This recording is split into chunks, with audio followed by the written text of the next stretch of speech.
ಸುದ್ದಿ ಕೂಡ ರಮೇಶ್ ಜಾರಕಿಹೊಳಿ ಸಾಹೇಬರು ಒಂದು ಮಾತನ್ನು ಹೇಳ್ತಿದ್ದಾರೆ. ನಾವು BJP ಹೈಕಮಾಂಡ್ ಏನು ಹೇಳುತ್ತೋ ಅದಕ್ಕೆ ನಾವು ತಲೆಬಾಗ್ತೀವಿ, ಅಂದರೆ ಕೇಂದ್ರದ ಹೈಕಮಾಂಡ್ ಏನು ಹೇಳುತ್ತೋ ಅದಕ್ಕೆ ನಾವು ತಲೆಬಾಗ್ತೀವಿ ಅನ್ನೋವಂಥ ಮಾತನ್ನು ಹೇಳ್ತಿದ್ದಾರೆ.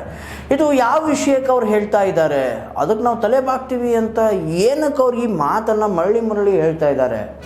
ಸೊ ಬೆಳಗಾವಿಯ ವಿಮಾನ ನಿಲ್ದಾಣದಲ್ಲಿ ಈ ಒಂದು ಮಾತನ್ನು ಪತ್ರಕರ್ತರ ಮುಂದೆ ಈ ಒಂದು ಮಾತನ್ನು ಹೇಳ್ತಿದ್ದಾರೆ. ಸೊ ನಿಜಕ್ಕೂ ಏನಂತೀರ ನೀವು, ಬೆಳಗಾವಿಯಲ್ಲಿ ಮಾತನಾಡಿರುವಂತಹ ಮಾತು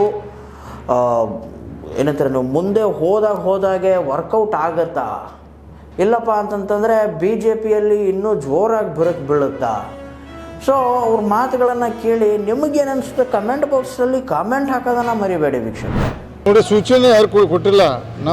ನಾವು ಜಾಯಿಂಟ್ ಪಾರ್ಲಿಮೆಂಟ್ ಕಮಿಟಿಗೆ ರಿಪೋರ್ಟ್ ಕೊಟ್ಟು ಆಮೇಲೆ ಹಿರಿಯ ರಾಜನಾಥ್ ಸಿಂಗು ಕೆಲವೊಂದು ನಾಯಕರು ಭೇಟಿಯಾಗಿದ್ದು ಆ ಚರ್ಚೆನೇ ಬಂದಿಲ್ಲ. ಅದು ಯಾಕೆ ಓಪ್ ಮಾಡೋದು ಮುಂದುವರಿಸಿ ಒಳ್ಳೆ ಕೆಲಸ ಮಾಡಿದ್ರಿ, ಇನ್ನೂ ರಾಜ್ಯ ಮಟ್ಟ ಎಲ್ಲ ಮಾಡಿ ವರದಿ ನಿಮ್ಮ ಕೆಲಸ ಮಾಡಿದ್ರೆ ಮಾಡಿ ಅದ್ರ ಬಗ್ಗೆ ಚರ್ಚೆ ಮಾಡೋ ಅಂದರೆ ನಾವು ಈಗ ಈ ಸಂದರ್ಭದಲ್ಲಿ ಓಪ್ ಫೀಡ್ ಬೇರೆ ವಿಷಯ ಮಾತಾಡೋದು ಸಂದರ್ಭ ಸೂಕ್ತ ಅಲ್ಲ.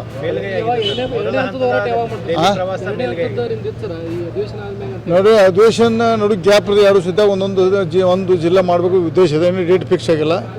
ಇದತ್ತೆ ನಾವು ಬಳ್ಳಾರಿ ಮತ್ತು ವಿಜಯನಗರ ಜಿಲ್ಲೆ ಮಾಡಬೇಕಂತ ವಿಷಯ ಇದೆ, ಡೇಟ್ ಫಿಕ್ಸ್ ಇಲ್ಲ. ಇದು ಅಧಿವೇಶನ ನಾನು ಮೊದಲು ಪೂರ್ವವಾಗಿ ಇದು 2-3 ದಿವಸ ಮೊದಲು ನಾನು ಸ್ವತಃ ಹೋಗಿ ಬರ್ತೇನೆ. ಅಲ್ಲಿ ತಯಾರು ಮಾಡ್ಕೊಂಬಂದ್ರೆ ನಾವು ಡೇಟ್ ಅನೌನ್ಸ್ ಮಾಡ್ತೀವಿ 2ನೇ ಹಂತದ. ಅಂದರೆ 26ವರೆಗೆ ನಮ್ಮ ಗ್ಯಾಪ್ ಇದ್ದಾಗ ಒಂದೊಂದು 2 ಜಿಲ್ಲಾ ಮಾಡ್ಬೋದು ಉದ್ದೇಶ ಇದೆ, ಇನ್ನೂ ಫೈನಲ್ ಆಗಿಲ್ಲ.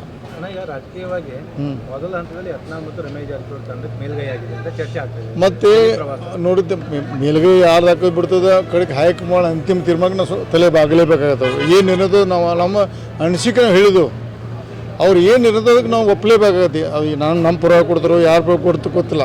ಅದೊಂದು ನಮ್ಮ ಪಕ್ಷದ ಆಂತರಿಕ ಸಮಸ್ಯೆ ನಾವು ಸರಿಪಡಿಸ್ಕೊಳ್ತೀವಿ. ಆದರೆ ಆ ಹುಡುಗ ವಿಜೇಂದ್ರ ಅದಕ್ಕೆ ಲೈಕಿಲ್ಲ ಒಂದು ಪದೇ ಹೇಳಕ್ಕೆ ಪ್ರಯತ್ನ ಮಾಡ್ತೀನಿ ನಾನು. ಯಾಕೆ ನಾವು ಆಗಿದೆ ಏನೋ ಯಾವುದೋ ಒಂದು